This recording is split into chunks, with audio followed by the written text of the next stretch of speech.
Está con nosotros para compartir nuestro espacio Visión Integral, Pelegrín Castillo. Él es el vicepresidente en funciones de la Fuerza Nacional Progresista, porque Don Mincho es el presidente ad vitam de la Fuerza Nacional Progresista. Es diputado, es ministro del ministro fundador del Ministerio de Energía y Minas en 2014, 2016, cuando luego 2015, sale 2015, cuando sale de esa posición, y actualmente preside el Foro Permanente de Partidos Políticos FOPREDON. Así que es un placer, Pelegrín, tenerte acá, un amigo de muchos años, que habíamos hecho un programa hace unos cuantos años, que bueno que esté con nosotros y ojalá que nos pueda acompañar, porque hay muchas cosas que hablar en los próximos días. Así es que este reencuentro. Juan José, muy contento de estar ahí en tu compañía. Tú sabes la buena amistad que hemos trabajado y lo bien que nos llevamos, la buena inteligencia que siempre hay, el respeto. Y te agradezco que me hayas invitado y le envío un saludo al público de tu espacio Visión Integral. Una mañanita los domingos. Mire, bueno, gracias de verdad por estar acá. El tema obligado, la situación que tiene el país con la situación en Haití, ¿verdad? Los últimos acontecimientos que se han suscitado y que uno veía que ustedes, sobre todo, el doctor y ustedes, siempre con esta posición, planteando siempre lo que podía llegar en un momento determinado. Y así recuerdo que ocurrió con el tema de narcotráfico con don Marino Vinicio Castillo, porque lo recordaba y uno pensaba que eso estaba distante, y hoy en día son realidades. Entonces, con el tema haitiano, que usted ha mantenido una posición vertical, permanente sobre estos temas, yo diría que hoy estamos en la situación más difícil para la República Dominicana con el caso haitiano. ¿Cómo usted ve este momento que estamos viviendo? Es un momento sumamente complejo, de muchos riesgos. República Dominicana está como nación amenazada en su existencia. Nunca en la historia de República Dominicana habíamos confrontado una situación tan compleja, tan adversa como esta. Y me quiero explicar. Mira, hace muchos años, como bien tú recordabas, nosotros venimos diciendo, Haití es un estado fallido, un estado colapsado. Que la gente veía como muy extremista ese tipo de posición. Un estado inviable. O como dijo el presidente Abinader, inviable hoy. En la comunidad internacional, y yo lo pude comprobar siendo diputado por 20 años y después siendo ministro, y teniendo interacción con muchos actores nacionales e internacionales, en la comunidad internacional y en la comunidad nacional de dirigencia política sobre todo, había un convencimiento, hay un convencimiento de eso, de que es un Estado fallido. Pero nadie lo decía, y mucho menos actuaba en consecuencia. Sí, porque no, eso es un hecho. No lo reconozco, por eso no voy a actuar. Pero eso es un hecho que tiene unas enormes repercusiones. Porque un Estado fallido es un Estado que no tiene capacidad de subvenir a las necesidades de su población y que pierde la capacidad de autogobierno. Pierde la autoridad, pierde todo. En el caso de Haití, no hay que hacer mucho esfuerzo para demostrar que es una zona de desastre ecológico. Ahí están todos los informes sobre medio ambiente elaborados por los organismos internacionales. Es una zona de desastre sanitario, ahí están los informes también de los organismos de Naciones Unidas, los índices de desarrollo humano. Y en términos de la institucionalidad estatal, tú no puedes esperar que sea algo diferente. Ahí básicamente hay un consenso de que por muchos años Haití se convirtió en un estado almacén de drogas en el Caribe, un estado refugio, propiamente lo que llaman un estado canalla. Pero a esa realidad, todo el mundo en la comunidad internacional y aquí, y en la dirigencia haitiana, porque no lo vamos a excluir a ellos, ellos son los que tienen la primera cuota de responsabilidad. No es la única, pero tienen la primera. Eso es una realidad. ¿Qué pasa? Mientras vivíamos el periodo de Guerra Fría, era muy difícil manejar esa situación como se manejó después. Tú me preguntarás, bueno, ¿cómo se manejó después? Bueno, y me gustaría que me dijera también, cuando tú sitúas el tema del narcotráfico, ¿a qué época nos remontamos? Mira, ya desde los 60, en los libros especializados, aparece Haití como una zona de refugio del narco, de operaciones de narcotráfico, pero eso fue escalando. Y cuando se dio el fenómeno de la expansión, el boom de la cocaína en Colombia y en todo el Gran Caribe, Haití pasó a ser un estado almacén, clasificado así en los libros especializados. Entonces, ¿qué pasa? Eso genera una situación geopolítica, porque una situación de un estado así es grave, pero lo más grave es que es un estado desahuciado. Nadie lo quiere. ¿Qué quiero decir? La comunidad internacional, sabiendo todo eso, lo que hizo fue desahuciar. Por ejemplo, cuando se generó un escenario donde se podía quizás actuar para enfrentar eso, revertirlo, amortiguarlo, la tendencia fue a darlo por un caso perdido. Ahí no hay nada que hacer.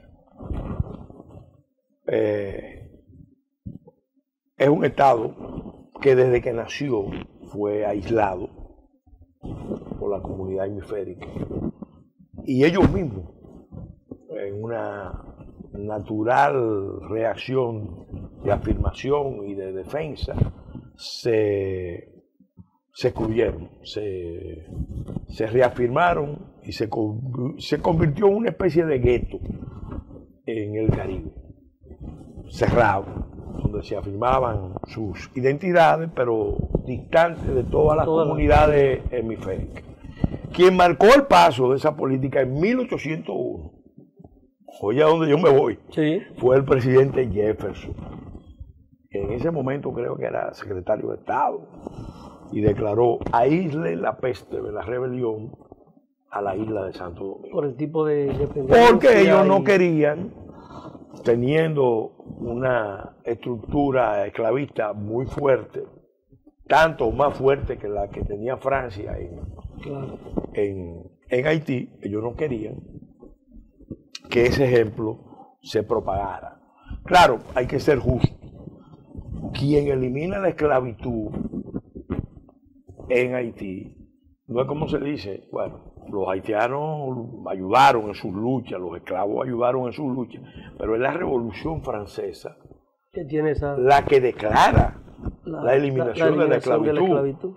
Y cuando los franceses vuelven a la isla, vienen a confrontarse con ejércitos franceses, dirigidos por generales franceses que habían sido esclavos, pero que ya Francia los había reconocido y los había empoderado. Con Napoleón lo que se dio fue una contrarrevolución en ese aspecto para el Caribe. Empezó en Martinica, cuando la noticia llegó a Haití, entonces vino la gran revuelta. Ahora, volviendo al presente, ese estado desahuciado, la tendencia fue, bueno, esta es una realidad, vamos a manejarla igual en el ámbito de la isla del Caribe.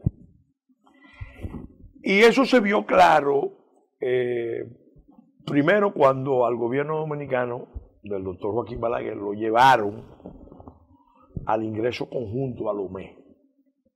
¿Lomé cuál? Lomé, porque República Dominicana quería ingresar. Pusieron como condición.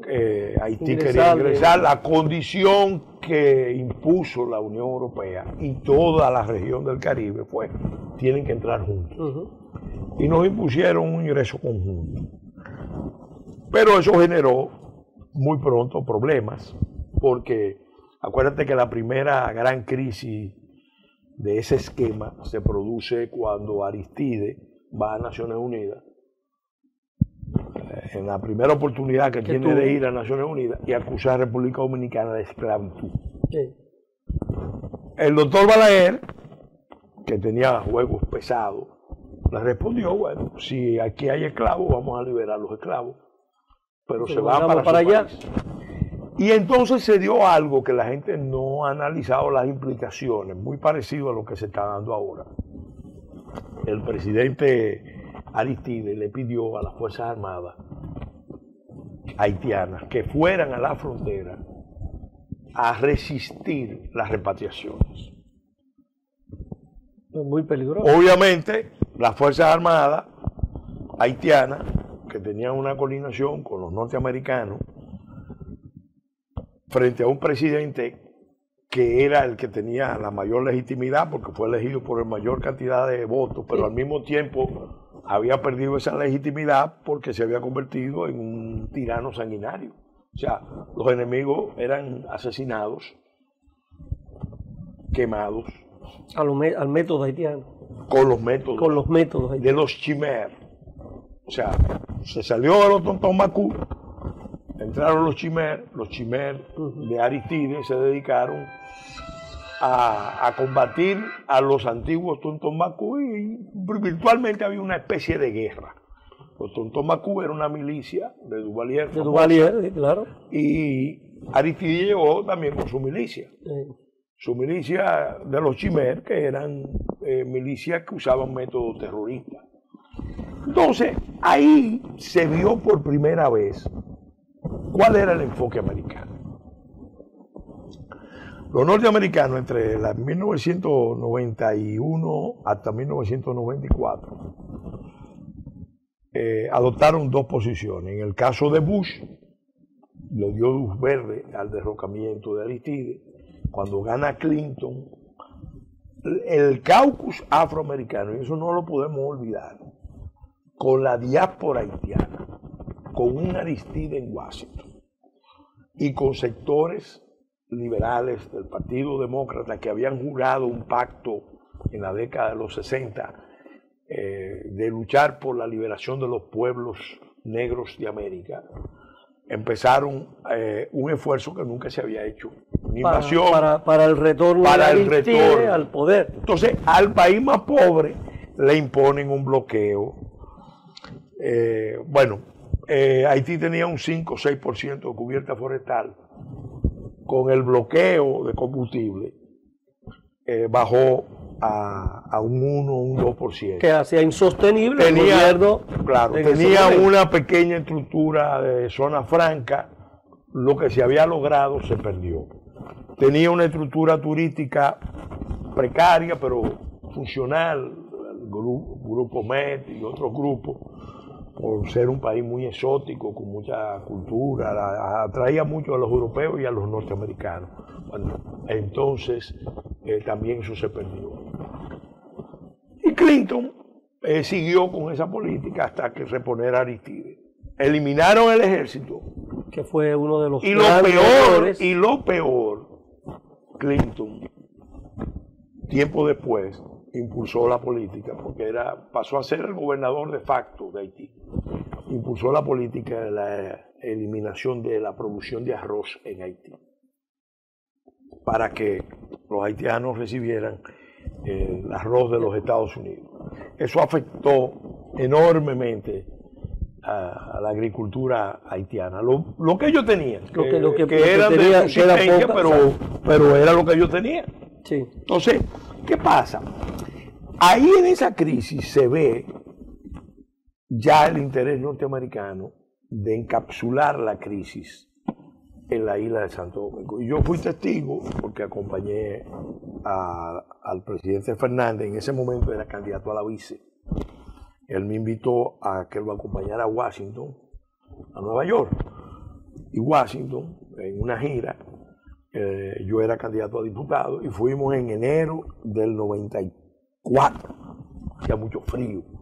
Y fuimos al Departamento de Estado y los americanos fueron muy claros en sus planteamientos.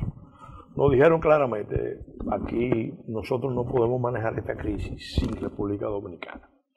Estaban desesperados por los flujos de migrantes haitianos hacia el territorio norteamericano, hacia la Florida. A raíz de la intervención y de la desarticulación. Y ellos no querían que eso continuara, querían provocar el cambio, pero necesitaban de República Dominicana. Al presidente Balaguer le pidieron la apertura de campamento. ¿Qué año más o menos? Fue fue la primera vez que se 93, 94, ya cuando arreció el embargo. Ya. Entonces, ¿qué pasó? El presidente Balaguer se negó. Se negó, dijo que no. Campamento en República Dominicana de refugiados, no. Y voy a revelar algo, te lo he dicho en algunos programas. Yo critico muchas veces los organismos internacionales, pero sé que en los organismos internacionales siempre hay gente de conciencia. Cuando yo era miembro de Unión Nacionalista, yo era el Benjamín del grupo. Un funcionario de Naciones Unidas, que en ese momento representaba a ACNUR en República Dominicana, el doctor Castro Magloff, nos dijo en una reunión que pidió, opónganse a la apertura del campamento. Los norteamericanos quieren convertir República Dominicana en país de refugio, apertura de campamento.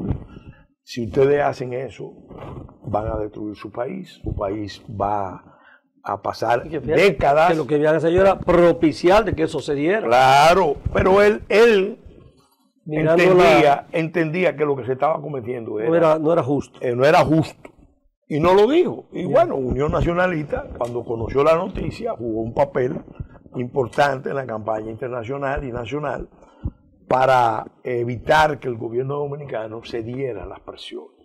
El país se mantuvo unido en ese aspecto, en ese punto, pero después vino la crisis postelectoral y entonces el 94. El riesgo se aumentó porque el afán de los norteamericanos, y nos lo dijeron en Washington, nosotros no podemos manejar la crisis haitiana sin un gobierno que colabore con nosotros. En principio tú puedes entender, bueno, si somos aliados, estamos en la misma zona, nosotros ayudamos y ustedes nos respaldan.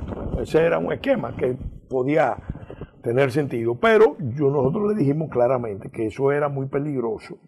Yo particularmente se lo dije, eso era sumamente peligroso, porque nosotros no podíamos jugar ese rol de Estado pivote, que es donde está la clave del problema. Si Haití es un Estado fallido, el esquema que se ha impuesto para gestionar la crisis internacional del Estado fallido es también un esquema fallido. ¿En qué consiste? En que República Dominicana, particularmente, asuma el rol de Estado pivote, de Estado tapón, incluso ofreciéndole la posibilidad de ser Estado hegemónico en la isla. Algunos... ese planteamiento de Estado hegemónico es como, asuman ustedes. Algunos han creído asuman eso. Ustedes todo el... algunos han creído eso en República Dominicana. Eso no es tan fácil. Óyeme, algunos han creído eso en República Dominicana, de que nosotros podemos ser hegemónicos en la isla. A mí me dijo un gran empresario dominicano en esa época, cuando veía las posiciones críticas de nosotros, nos decía, no se preocupen porque nosotros somos el Estado más fuerte. Podemos asumirlo. Y yo le decía, mire, eso es no entender la historia, eso es no entender la cultura. Es más, en el 96 me dijo un empresario político, en una cena, él estaba tragueado, por eso no... Quizás fueron los efectos del alcohol. Quizás fueron los efectos del alcohol. Me dijo, es que ustedes no se dan cuenta de que el único país frente al que nosotros podemos ejercer imperialismo, y así en la mesa, imperialismo, era conquistar a Haití. Entonces yo le decía, pero eso es una ridiculez. ¿Quién le dice a usted que nosotros podemos ejercer, queremos ejercer, no conviene ejercer imperialismo en Haití? Pero hay gente que se sintió que si los americanos y los europeos nos respaldaban, nosotros podíamos jugar ese rol. Obviamente, en el fondo de todo eso había una trampa. Había una trampa que se ha ido desarrollando a lo largo del tiempo, una trampa mortal, porque los norteamericanos y los europeos han usado todos los recursos, óyeme, todos los recursos, blandos y duros. Aquí solamente falta la intervención, pero han usado todos los recursos blandos y duros, reñidos con la ley internacional, para colocar a República Dominicana en el papel de Estado pivote, de zona de amortiguamiento. 30 años después de ese esquema, empezó 89, 90, 30 y pico de años después, lo que se ha evidenciado es que también ese esquema es fallido, porque no ha ayudado a Haití. Pero se sigue con el esquema. Claro, no ha ayudado a Haití a salir a camino y a nosotros nos arrastra a los abismos de la crisis haitiana. Ahora, ¿dónde se complica la situación? Se complica porque la diáspora haitiana es poderosa en Estados Unidos, en Canadá y en Francia. En Canadá, bueno, la reina de Inglaterra, y también presidente de Estados Unidos. La reina de Inglaterra nombró una gobernadora de Canadá descendiente de haitianos, hija de haitianos. Y en los Estados Unidos, ellos han ido en alianza con el caucus afroamericano, ganando espacios de poder. Y ahora, en esta etapa, están en un esquema que es sumamente peligroso para República Dominicana y que amerita que nosotros le demos una respuesta de nación. Porque en el fondo la visión que hay es que ya no es una visión solo de los norteamericanos, sino que al final es una especie de restitución histórica, de justicia histórica que se le va a hacer a Haití, colocando y que se sigue pensando entonces que la salida sigue siendo con República Dominicana. Claro. Yo te doy mercado si tú me das tu espacio para los flujos libres de migración, y ese intercambio es sencillamente mortal para República Dominicana. Mire, vamos a hacer una pausa con su anuencia y seguimos en el próximo bloque. Yo creo que es muy interesante para que veamos entonces, llegamos entonces a los últimos acontecimientos, lo que está ocurriendo en este momento. Pausamos, en breve retornamos con el doctor Pelegrín Castillo.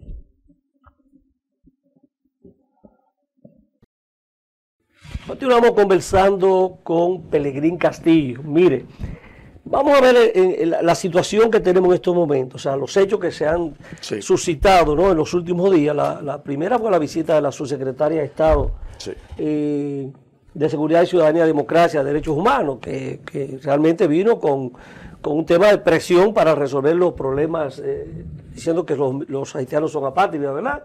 Otra agenda más.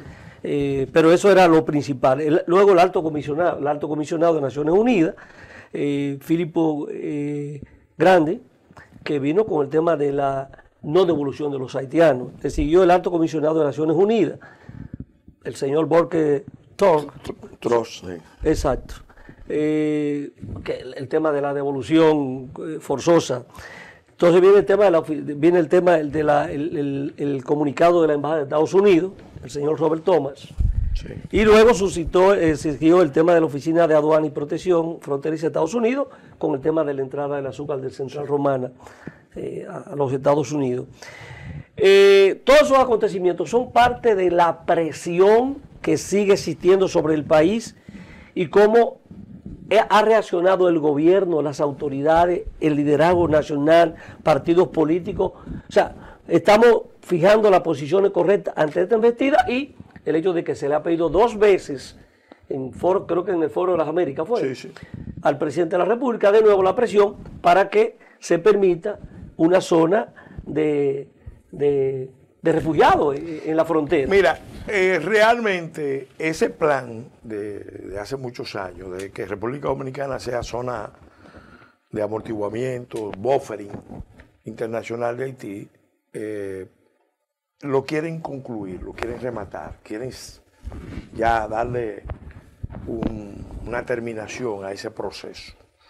Por eso, cuando el presidente Abinader empezó a decir no hay solución dominicana al problema haitiano, no habrá solución dominicana al problema haitiano, empezó a introducir una forma de conceptualización del problema diferente. Todos los otros presidentes lo habían hecho. La resistencia. Habían dicho eso mismo, pero nunca lo habían convertido en una política consistente de Estado. En el caso del presidente Abinader, sí, el discurso oficial cambió porque se fue al plano ya de plantear la internacionalización de la solución de manera reiterativa. En cada uno de los foros internacionales. Él le taguió al presidente Biden, a Macron y a Trudeau ese mensaje. Pero el gran problema que ha tenido el gobierno actual es que aunque el presidente ha formulado correctamente ese planteamiento que tiene el apoyo de la generalidad del pueblo dominicano, es un clamor que hay. Él está interpretando el clamor que hay y le está dando una propuesta, una salida política a la situación. Incluso cuando planteó el muro, las razones por las cuales plantea el muro van en esa dirección. Sin embargo, a nivel del gobierno, y eso pasa en todos los gobiernos que hemos vivido en los últimos 30 años, se da la contradicción.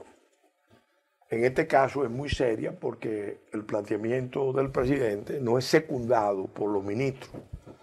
Tú te encuentras un ministro de Economía que dice... Economía, Planificación y Desarrollo. Que dice que República Dominicana sufre de racismo estructural, que el sistema educativo, que el sistema cultural. Mira, en cualquier país del mundo, eso hubiera militado a que un vocero del gobierno desautorizar, dijera que esa posición es personal del ministro y que no representa la posición oficial del gobierno. Pero el gobierno no dijo eso.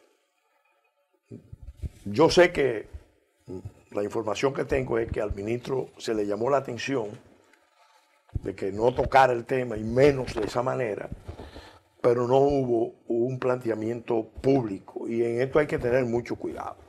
Hoy vemos también al ministro Limber Cruz, ministro de Agricultura, planteando un plan de regularización urgente. Por el tema de la mano de obra. Porque si no... Se está afectando la producción. Eso no es verdad. Eso no es verdad. ¿No tiene un impacto en la agricultura y en la construcción? Nosotros le hicimos llegar al gobierno. La mano de obra haitiana es mayoritaria. Nosotros le hicimos llegar al gobierno hace más de un mes, 2 meses, unos planteamientos de corto, mediano y largo plazo. Cuando digo nosotros me refiero al grupo al que yo pertenezco de Pronación. Ahí hay muchos académicos, economistas, ingenieros. Bueno, hicimos un ejercicio en una universidad para proponer un conjunto de acciones realistas para ir cambiando esa realidad que es perfectamente superable. No es como se quiere plantear, no, si eso no se hace, el mundo, bueno, la República Dominicana no necesita, eso es falso de toda falsedad. Lo que pasa es que el dominicano nunca va a querer trabajar en las condiciones en que trabaja el haitiano. Si se mejoran las condiciones, ¿usted cree que el dominicano asume el trabajo asume agrícola? Perfectamente. El trabajo de los ingenios, la construcción. Lo que le hemos dicho a mucha gente es que si hay un factor que ha retrasado la modernización, por ejemplo, del sector agropecuario, El sector agropecuario se frena con la mano de obra haitiana. Debió estar muy avanzado en los procesos de mecanización y tecnificación. Sin embargo, el sector que más ha aportado a la construcción de la nación es el sector agropecuario y es el que menos ha recibido. Ahí hay una responsabilidad de los gobiernos que hemos tenido, porque la ley es clara que proporcione la mano de obra. El otro día me decía un importante productor agropecuario del Cibao, productor de arroz, me decía que él mecanizó 100%. Claro, él tiene grandes extensiones, el arroz, en la siembra y la cosecha. 100%. Mano de obra es mínimo, entonces. Pues lo que tiene son técnicos dominicanos que manejan los equipos y le va muy bien. Eso no lo pueden hacer todos los porque hay plantaciones muy pequeñas. Pero ahí es que tiene que intervenir el Estado. Ahí es que tiene que intervenir un Estado con un sentido de desarrollista y con un sentido de que en la base de la seguridad alimentaria tiene que sustentarse la seguridad nacional, porque nosotros no podemos como país permitir que la alimentación de República Dominicana dependa de la provisión de mano de obra que viene de un Estado fallido, cuando la comunidad internacional no quiera endosar los problemas de ese Estado fallido. Pero no toma un tiempo en que eso se pueda hacer. Desde luego que hay medidas de porque corto. Son de repente que tú no hay medidas de corto y mediano y largo plazo. Claro, pero hay que empezar. Por ejemplo, yo en la industria de la construcción, te voy a poner un ejemplo. Hay una norma que se dictó en el 2007. Es una norma fiscal que le permite a las empresas constructoras deducir del impuesto sobre la renta todo lo que se gaste en nómina. Sin embargo, no se le especifica que tienen que anexar la nómina. Por tanto, el Ministerio de Trabajo no tiene la capacidad de cruzar. Fiscalizar. No tiene la manera de fiscalizar, ni la misma Dirección de Impuestos Internos tiene la manera de fiscalizar que se esté cumpliendo el 80-20. ¿Qué se está haciendo con eso? El gobierno está estimulando con sacrificios fiscales la desnacionalización del mercado laboral, porque aquí siempre se trabajó. Porque ya no son esas, porque hay que ir un poquito más allá del tema de la mano de obra en el sector agropecuario, en la construcción, que viven ahí mismo, en las condiciones con que viven ahí, los ingenios, sino que están en muchísimas actividades productivas y hay sectores aquí, no solamente en la frontera, que a veces queremos pueblos ya que se han desarrollado en el este, en el Cibao, que son totalmente. Mira, te voy a contar dos casos recientes. Yo participé en una reunión de la mesa, de las mesas de seguridad de las compañías privadas. Me invitaron. En todas las mesas, en las conclusiones, uno de los temas de preocupación era que había un proceso de desnacionalización de la seguridad privada, porque las compañías privadas preferían contratar mano de obra. Y en los edificios tú lo ves que sin no seguridad nada, pero están ahí. Esas son decisiones de política. Tú dices, aquí, en materia, por un tema de seguridad nacional, las compañías privadas solamente para los nacionales o los extranjeros cuando son cargos técnicos altamente especializados, que a lo mejor ni siquiera hay aquí nadie experto. Pero, ¿y la cantidad de veteranos de las Fuerzas Armadas que pudieran tener un empleo ahí? Veteranos de la policía y ciudadanos que se entrenan para eso. Voy a otro campo. El otro día yo voy al edificio Juan Pablo Duarte. Voy a ver al ministro del Interior y Policía. Cuando estoy ahí esperando que baje el ascensor, veo un grupo de jóvenes con chalecos moviendo unos archivos. Hay una supervisora, que es una supervisora dominicana, pero lo veo yo hablando en creol. Yo le pregunto, explícame, ¿qué es esto? ¿Qué ustedes están haciendo? Me dice, no, esos son moviendo los archivos de Indocal, el Sistema Nacional de Calidad. Sí. va a este edificio al nuevo edificio. Todos los que estaban ahí moviendo los archivos. Contratados para eso, fíjate. Óyeme, eran haitianos. Dime, ¿cómo se justifica? ¿En qué cabeza cabe que para mover archivos de instituciones públicas, los trabajadores que van a hacer el trabajo físico de cargar una caja tengan que ser haitianos? Eso lo vi yo, se lo comenté al ministro, se lo comenté al otro ministro. Y dije, señores, póngale control a eso. Póngale control a eso. Aquí ni siquiera nosotros, se han hecho esfuerzos para poder identificar los haitianos, pero todo el mundo sabe lo que ha ocurrido, lo que ocurre en la frontera, el tema de la corrupción, del tráfico. La gente llega, lo devuelven en el mismo vehículo que ha llegado, lo devuelven por un tema de un peaje que se cobra. Hemos sido irresponsables durante tantos años. Entonces yo digo, ahí está el tema, el último escándalo que sale a relucir, pero que todo el mundo sabía que existía con el tema de los visados. Sí. Más de 100,000 visados por año. Y tú dices, pero ¿quién ha tenido parte de esa responsabilidad? Hay una situación donde yo lo digo. El plan de regularización también, aquí, ¿en qué terminó? Aquí no hay un solo sector de la vida nacional, uno solo, que esté libre de pecado, que esté en condiciones de tirar la primera piedra. Cuando no es por acción, es por omisión, es por inconsciencia, es por temor. Gran responsabilidad, responsabilidad mínima. Ante un fenómeno de este tipo, que nos está planteando un reto existencial, lo primero que procede es que el liderazgo político se unifique. Se hizo un gran esfuerzo por una iniciativa del presidente, convocó a los partidos, se sacó una declaración en respaldo a la posición dominicana. Ya recuerdo. Lo apoyamos. Ahí se planteó, trabajemos para organizar una mesa de política de Estado con relación a este tema. Este es el momento de retomar y darle continuidad. ¿Qué pasó? Bueno, se hicieron 5 o 6 reuniones y después se abandonó.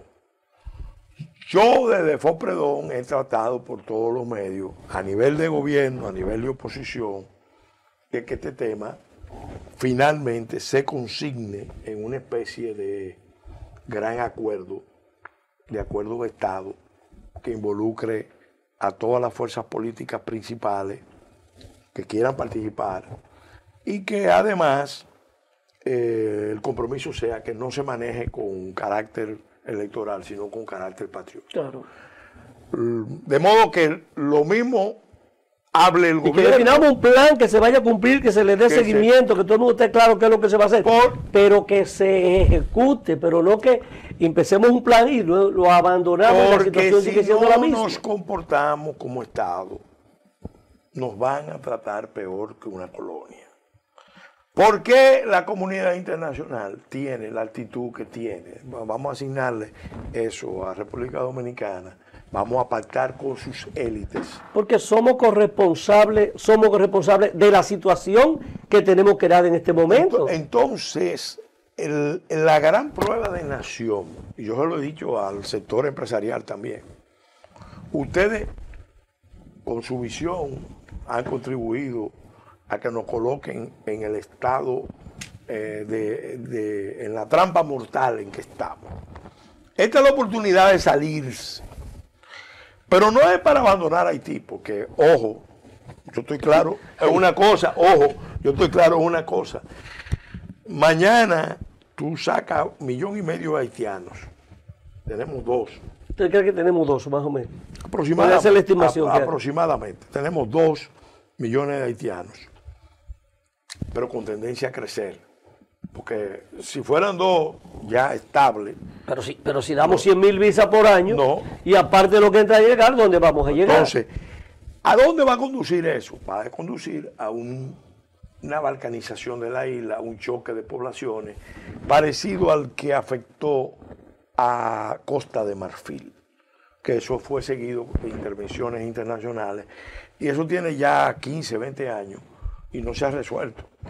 Ahí hay un problema internacional. Eso a un país turístico, un país de inversiones, un país, sencillamente lo destruye.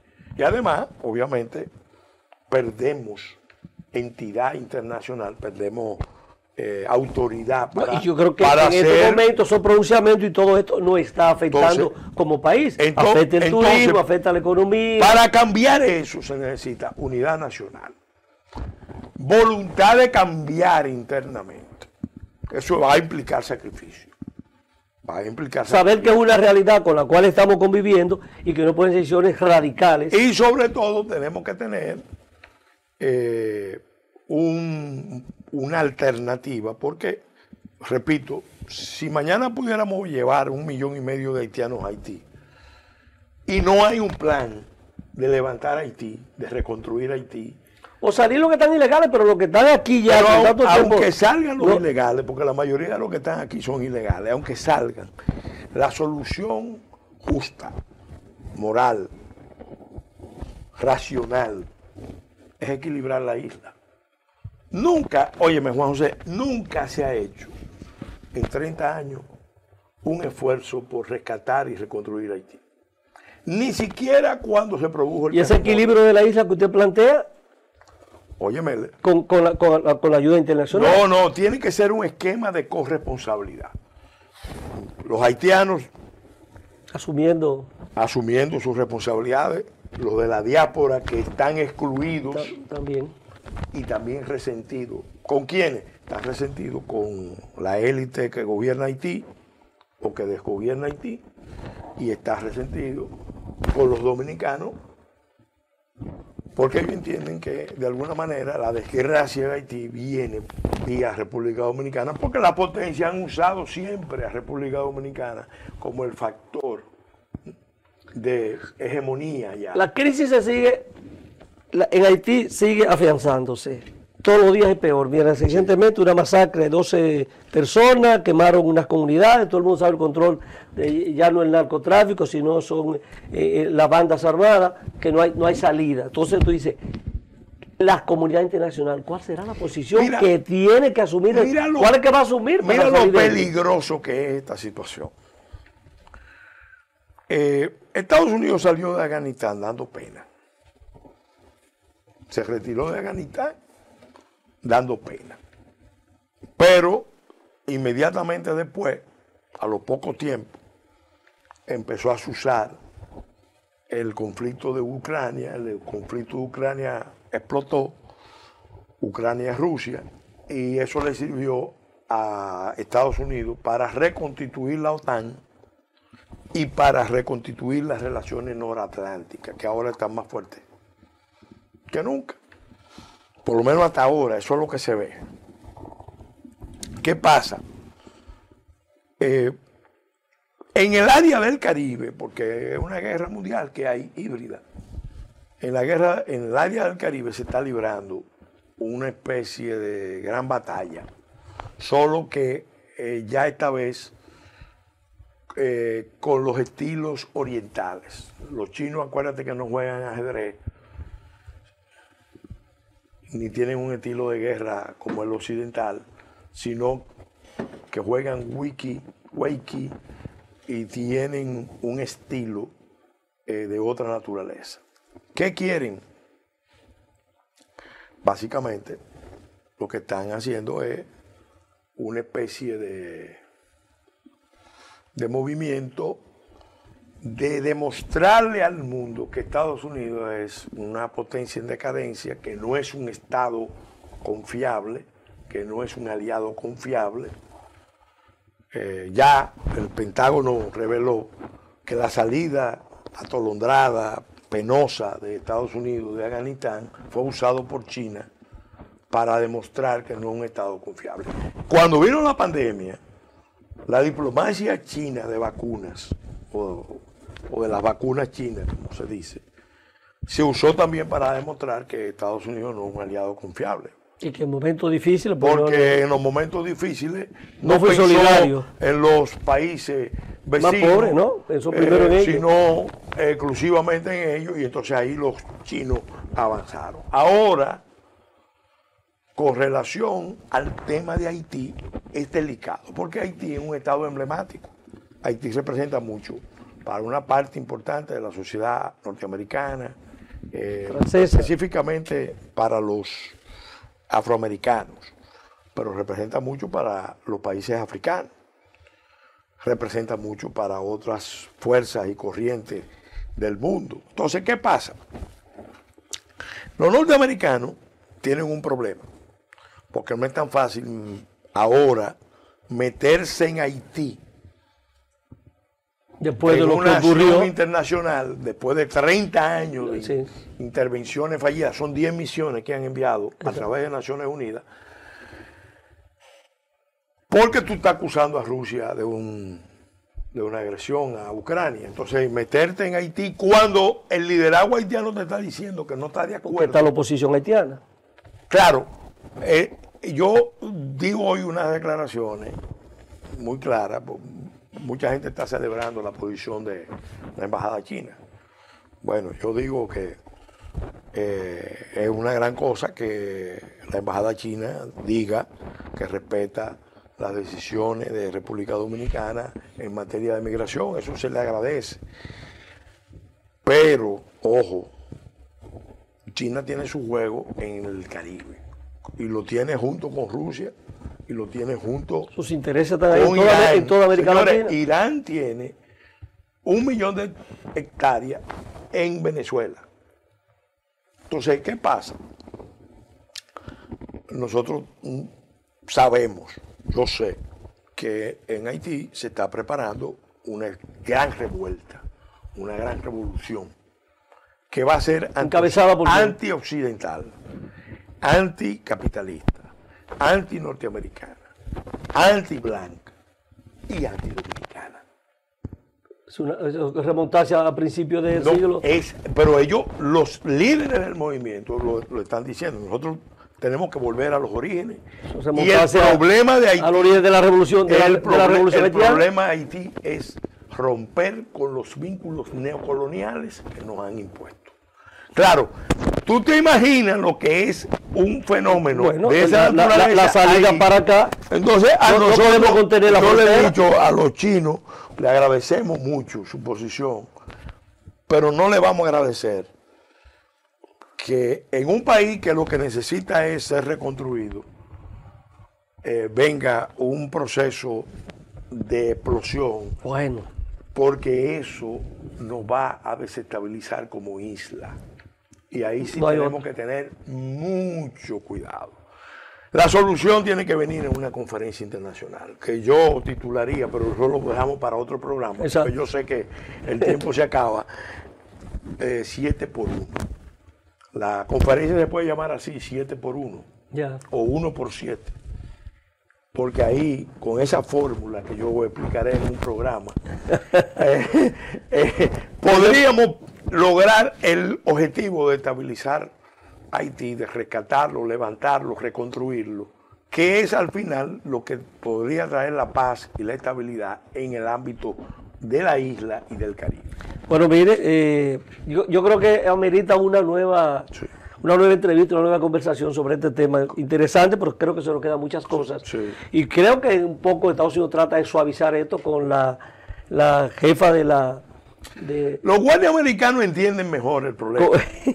El problema está esa agenda racialista, ideológica. Pero cuando se vio que se agregó un poco esto, la jefa del Comando Sur, yo creo que vino a poner un poco, a suavizar esta situación en su visita al país, ¿no? No, y viene también a decir, espérate, Estados Unidos considera a la República Dominicana su aliado. Su aliado y su Su principal aliado, socio comercial. Porque Estados Unidos está montando una alianza, se llama Alianza para el Desarrollo en Democracia. Exacto.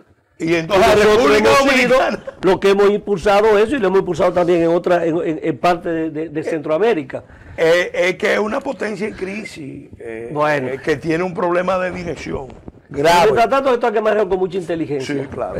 Bueno, le agradecemos de verdad que haya estado con nosotros y le esperamos en otro momento, porque yo creo que hay que seguir en esta conversación. Así que a ustedes, amables televidentes, ha sido un placer compartir esta mañana con ustedes. Nos despedimos hasta el próximo domingo, si Dios lo permite.